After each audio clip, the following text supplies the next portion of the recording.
Welcome to Session 18, Triangles, Circles, and Special Geometry. This lesson develops mathematical reasoning that stays reliable when a problem looks unfamiliar. You will learn to recognize special triangle ratios, to distinguish radius from diameter, and to preserve exact geometric values. These are connected habits, not isolated tricks. Keep a pencil ready. We will build a mental model, use a repeatable method, solve a demanding example, diagnose an error, and finish with an independent checkpoint.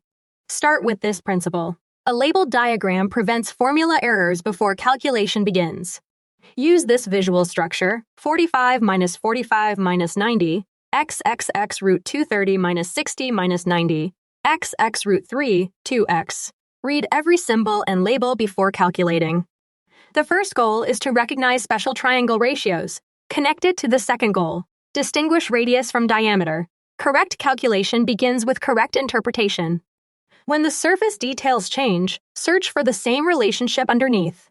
Transfer means choosing the structure from evidence rather than waiting for a familiar-looking example. Step 1. Draw and label the figure. State the target and preserve its units or conditions. Step 2. Mark right angles and corresponding sides. Use a separate line so signs, factors, and labels remain visible. Step 3. Select a theorem or formula. Keep the reasoning efficient, but never skip an operation that could hide an error. Step 4. Check units and geometric plausibility.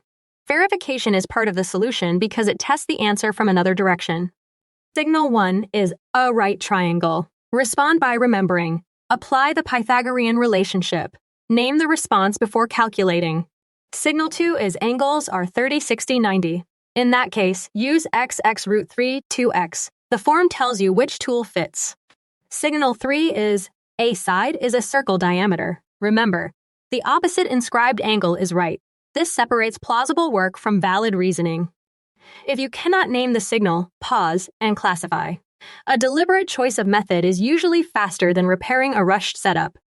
Here the challenge. A right triangle has hypotenuse 13 and one leg 5. Find the other leg. Restate what is requested before touching the choices. The first move is draw and label the figure. Apply it directly to the quantities and conditions in this problem. Now use the core reasoning. 13 squared minus 5 squared equals 169 minus 25 equals 144, so the leg is 12. Keep each equality, comparison, or unit conversion visible.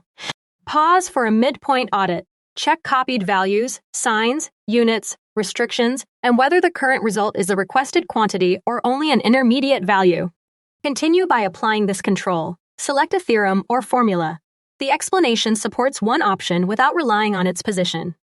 The mathematical conclusion is 12. State it with any required units, interval notation, or restrictions. The final answer is 12. Compare it with the exact target and reject any choice that represents a common intermediate step. Verify from another direction. Compare side lengths with angle sizes and triangle inequalities. The check should use evidence independent of the original calculation whenever possible. Try this checkpoint without copying the example. An inscribed angle intercepts an arc of 100 to the power. What is the angle measure? Decide which mathematical fact controls the answer.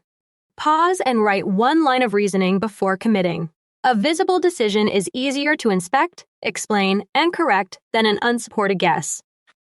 Focused hint. An inscribed angle is half its intercepted arc. Use the hint to repair the setup, then finish the reasoning yourself. The accepted answer is 50. Explain why it works, and name the earliest line that would reveal a likely error. The central message is to recognize special triangle ratios. Combine that with the discipline to distinguish radius from diameter. Finish by remembering to preserve exact geometric values.